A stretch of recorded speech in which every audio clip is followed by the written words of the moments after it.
क्या वो ब्रिक्स से किनारा कश हो सकता है, या अगर वो अमेरिका के सामने सरेंडर करता है तो ब्रिक्स और एससीओ दोनों से दस्तबरदार होगा, उसके लिए उसमें रहना मुश्किल हो जाएगा? आप ये आर्थिक प्रतिबंध या आर्थिक हथकड़ियां पहनाओगे और भारत झुकेगा, भारत आपके सामने घुटने टेक देगा। भारत को पाकिस्तान ना समझिए, ये मुन्नी भाई का कोठा नहीं है, ये पाकिस्तान नहीं है कि आप पैसे फेंकेंगे, तमाशा देखेंगे। मुजरा ट्रम्प साहब पाकिस्तान में होता होगा, भारत में नहीं होता होगा। इस वक्त सिर्फ पाकिस्तान के साथ तो आई थिंक शॉर्ट टर्म इसको इस्तेमाल कर रहा है to put pressure on India, counter को एक फॉइल की तरह कि जो इंडिया को सेट करने के लिए, टाइट करने के लिए पाकिस्तान के साथ जैसे कहते हैं ना फुटसी खेल रहा है। बाकी I don't think there is much here for Pakistan. ओ भाइयों, आज की वीडियो देख के थारे भी हंसी के चक्कर में मुंह से चाय निकल जाएगी। पाक मीडिया की हालत देख के लाग रहा है जैसे जूरदास ने शादी में जलेबी की जगह करेला खा लिया हो।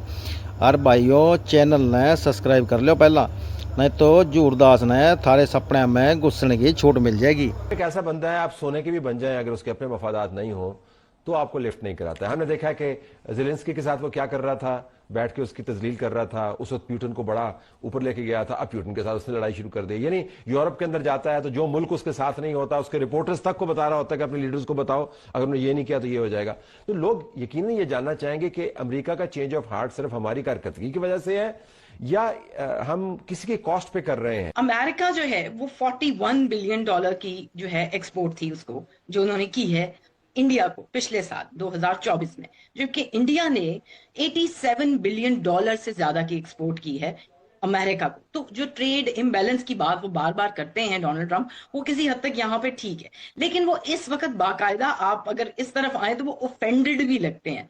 सो उसके लिए मेरा ख्याल है कि बहुत ज्यादा हम अगर कॉन्सेंट्रेटेड रहें साउथ एशिया पर ही, तो भी हमें ये चीज नजर आ जाएगी कि वो किस बात से ऑफेंडेड है। ऑल्टरनेट मार्केट्स की तरफ नहीं जाएगा इंडिया यूके के साथ, जैसे अभी विजिट कंप्लीट किया नरेंद्र मोदी जी ने, और उसके अलावा यूरोप, क्योंकि कहा जा रहा है कि टोटली डिपेंडेंट नहीं है चाइना की तरह एक्सपोर्ट्स पर इंडिया। 1000 साल का इस्लामिक इन्वेजन, 200 साल की गुलामी और हर तरह का आतंकवादी और आक्रांता आया। जब भारत तब नहीं लुटा, जब भारत तब नहीं झुका। इन गोरों ने सर $45 ट्रिलियन हमारी वेल्थ लूटी यूके वालों ने, तब भारत नहीं झुका। अब आपका 25-26% जो मर्जी टैरिफ करिए, कितना 1% जीडीपी नहीं हिलेगा। तो आपको क्या लगता है भारत घुटनों पे आएगा? आप भारत की डिफेंस पॉलिसी, भारत की इंडिपेंडेंट फॉरेन पॉलिसी, भारत की एनर्जी पॉलिसी और भारत की रणनीति अगर आपको लगता है वॉशिंगटन डीसी से तय होगी, नहीं होगी, बिल्कुल नहीं होगी। इस भ्रम को आपको तोड़ना पड़ेगा। मोदी खड़ा हो लिया ट्रम्प के आगे, ऐसे जैसे छोरा खड़ा हो जाए मास्टर के सामने, बिना उम्र के, अड़के अकड़ के और बिल्कुल ढीठ।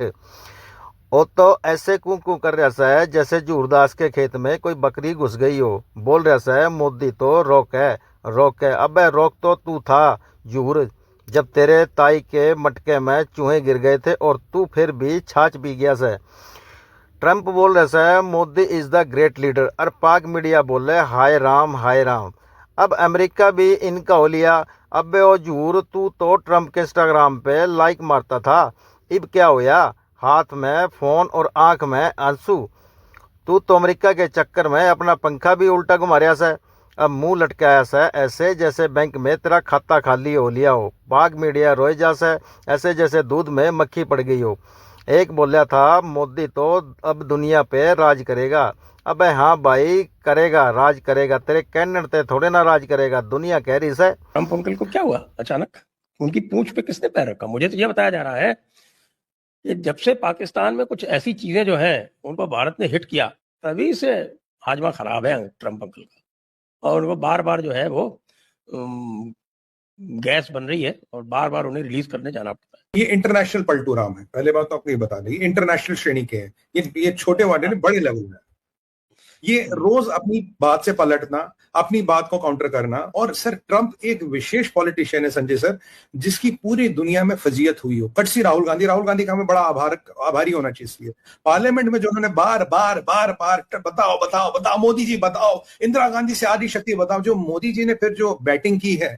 अब मैंने सुनने में आया है कि जो 193 कंट्रीज का मोदी जी ने जिक्र किया था, उन 193 कंट्रियों में 193 तरह के ट्रांसलेशन और मोदी जी की जो लाइनें हैं बार बार हर चैनल पे, हर मीडिया, दुनिया का जहां भी कोई मीडिया से किसी का लेना देना है, उसने उनको अपनी भाषा में चलाया और बताया कि दुनिया में एक सबसे बड़ा किंग झूठा है, जो 29 बार झूठ बोलता है। जोसेफ गोबल्स के बाद अगर किसी का नंबर आता तो वो डोनाल्ड जॉन ट्रंप का आता है।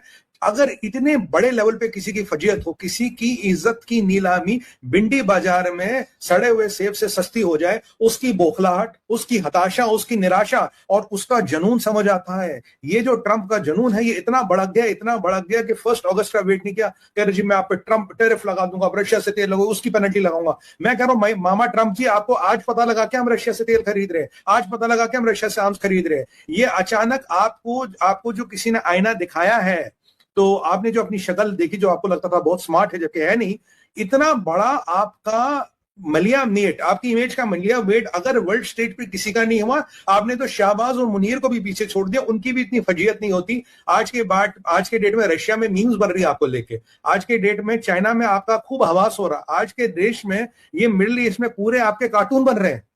मतलब आपकी ख्याति इतनी बढ़ गई हो, अगर आज मैं बोलूं दुनिया का सबसे बड़ा कॉमिकल कैरेक्टर कौन है, उसमें डोनाल्ड जॉन ट्रंप नंबर 1 आएंगे, क्योंकि ये आपकी अपनी करनी है, ये आपकी अपनी, ये जो आप एक सेल्फ वर्ल्ड में रहते हैं, जो और आपको जो लगता है, जरा मैं थोड़ा सीरियस हो जाऊं, आपको जो लगता है आपकी चमड़ी का रंग गोरा, आप कुछ भी कर सकते हो, ये जो पॉलिटिकल अपार्थेड चलाते हो, ये जो रंग भेद वाली राजनीति चलाते हो, और आप ये जो इकोनॉमिक आतंकवाद की नीति अपनाते हो और सोचते हो कि इकोनॉमिक आतंकवाद से आप भारत को बांध देंगे, ये जो आपका पहला president, American first president was the slave trader, ये इतिहास है। और आपको लगता है आज तो जंजीरों में बांध के गुलाम को नहीं ला सकते। हाँ, हमें और हमारी आने वाली नस्लों को आप ये आर्थिक प्रतिबंध या आर्थिक हथकड़ियां पहनाओगे और भारत झुकेगा, भारत आपके सामने घुटने टेक देगा। भारत को पाकिस्तान ना समझिए, भारत धर्म के आगे झुका है, डॉलर के आगे कभी नहीं झुका। ये इनको बिल्कुल समझ चाहिए, मुन्नी भाई का कोठा नहीं है, ये पाकिस्तान नहीं है कि आप पैसे फेंकेंगे, तमाशा देखेंगे। मुजरा ट्रंप साहब पाकिस्तान में होता होगा, भारत में नहीं होता होगा। हम आपका आदर सम्मान करते थे, पर आपने जो आपत्तिजनक शब्दों का प्रयोग किया है,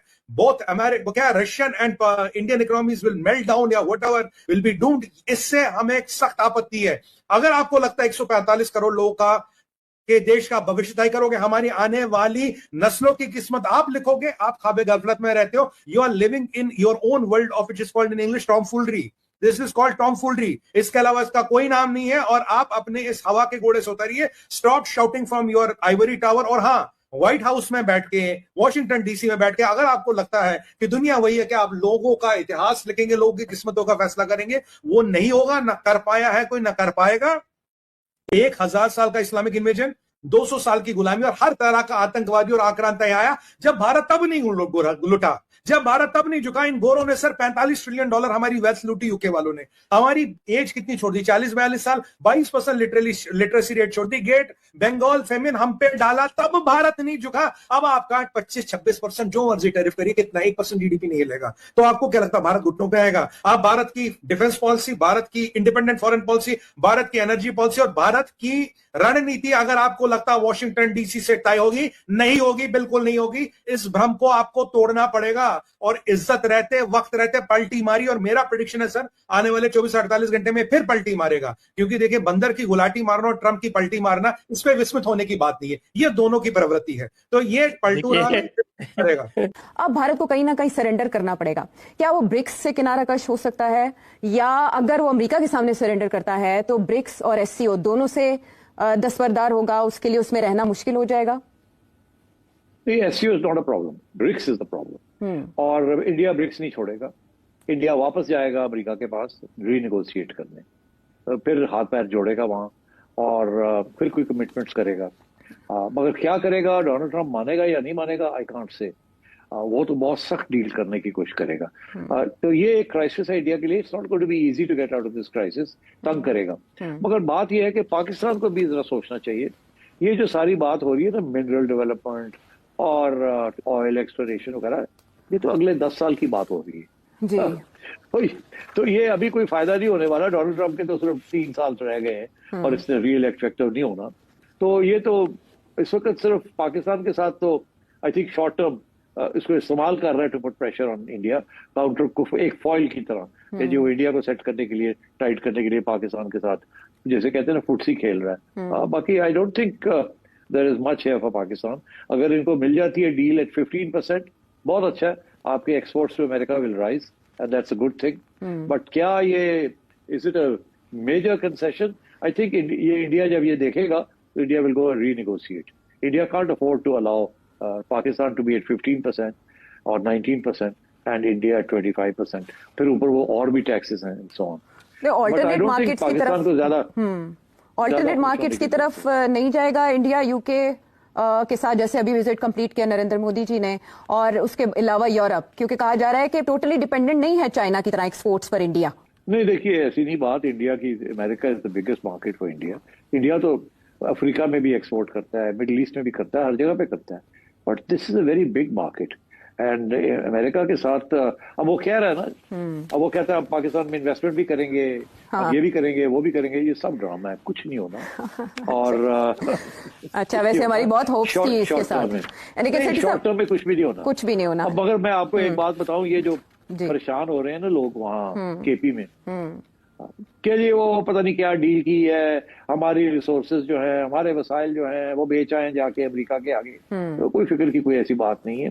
ये अभी तो मिनरल डेवलपमेंट के लिए अगर आपको रेकोडिक के लिए 10 साल लग गए उसको चलाने में, अभी तो चली नहीं है, पता नहीं है कि 3 साल 4 साल के बाद जाके वो कुछ ना कुछ होगा वहाँ। तो ये अभी इतनी कोई इन्वेस्टमेंट लंबी चौड़ी आने वाली नहीं है और बड़े मसाइल भी होंगे, मगर ये सिर्फ इस्तेमाल किया जा रहा है नॉकआउट टू रीनेगोशिएट और इंडिया के ऊपर प्रेशर डालने के लिए। तो केपी वालों को ज्यादा, ये जो गवर्नमेंट केपी की है वो फिक्रमंद है कि जी आपने कोई नए कानून बना दिए हैं मिनरल डेवलपमेंट के, ये वो वगैरह। ये लॉन्ग टर्म की बातें हैं, ये शॉर्ट टर्म की बातें नहीं है। अलबत्ता ये जरूर है कि फेडरल गवर्नमेंट ये चाहेगी कि मिनरल्स में और एक्सप्लोरेशन होनी चाहिए, जैसे रेकोडिक का है, और भी होनी चाहिए, केपी में भी होनी चाहिए, बलूचिस्तान में भी होनी चाहिए, मगर these are long term project. But Donald Trump as acting, वो ऐसे एक्ट कर रहा है जैसे कल को कुछ होने जा रहा है और इंडिया उड़ जाए। इस वक्त वॉशिंगटन के अंदर तो वो तो उन्होंने जारी कर दिया ट्वीट हिंदुस्तान की तरफ से, अब इसको स्टडी किया जा रहा है, लेकिन ये हिंदुस्तान की जो लॉबी है उसका भी रद्द-ए-अमल अगर आपके पास हो तो बताइएगा। जी, मैं उसकी तरफ आती हूँ। बेसिक जरा सा शेयर कर लेते हैं कि जब से डोनाल्ड ट्रंप आए हैं, जाहिर है जनवरी से इस साल के जब उन्होंने हल्फ लिया था, तो उनके 1-2 पॉइंट्स थे जिसपे वो जीते भी थे, और जो उनका मैगा, जो वो मेक अमेरिका ग्रेट अगेन का जो उनका नारा है, उसके पीछे एक के इमिग्रेंट्स जो हैं, स्पेशली जो इलीगल इमिग्रेंट्स हैं, वो उनके ऊपर क्रैक डाउन करेंगे, वो कर भी रहे हैं। वो अनपॉपुलर है, पॉपुलर है, वो एक अलग बात है। दूसरी तरफ इकोनॉमी, जो उनका ख्याल है कि प्रोडक्शन का जो मामलात हैं वो वापस मैन्युफैक्चरिंग के अमेरिका में आने चाहिए। वो किस हद तक कामयाब है, किस हद तक नहीं है, वो एक बिल्कुल अलग बहस है, उस पर बहुत ज्यादा चीजें इन्वॉल्व हैं। और जाहिर है सिर्फ इंडिया के ऊपर इस वक्त टैरिफ नहीं लगे, बहुत सारे मुल्कों पे वक्फे वक्फे से टैरिफ भी लग रहे हैं, मुख्तलिफ डील्स भी हो रही हैं, और ये मामला चल रहा है इस वक्त। जो जिसका आपने जिक्र किया 25% जो है वो उन्होंने लगा दी है, तो ये तो देखिए, अगर आप, मैं बिल्कुल बेसिक्स ही आपको बताऊंगी क्योंकि जाहिर है कि आपके पास इकोनॉमिस्ट मौजूद हैं, इस पर डिटेल पे बात कर सकते हैं। अमेरिका जो है वो $41 बिलियन की जो है एक्सपोर्ट थी उसको, जो उन्होंने की है इंडिया को पिछले साल 2024 में, जबकि इंडिया ने $87 बिलियन से ज्यादा की एक्सपोर्ट की है अमेरिका को। तो जो ट्रेड इम्बैलेंस की बात वो बार बार करते हैं डोनाल्ड ट्रंप, वो किसी हद तक यहाँ पे ठीक है, लेकिन वो इस वक्त बाकायदा आप अगर इस तरफ आए तो वो ऑफेंडेड भी लगते हैं।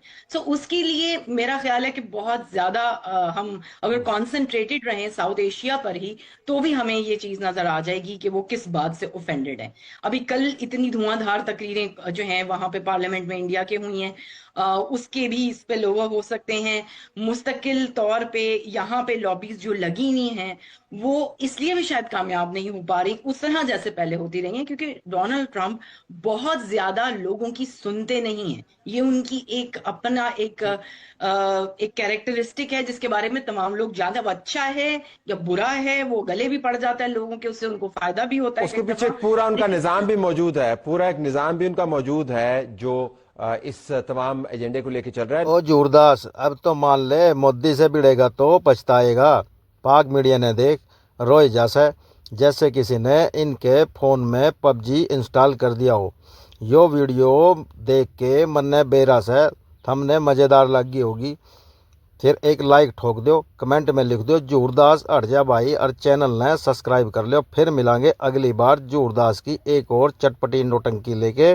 तब तक के लिए जय हिंद, जय हरियाणा।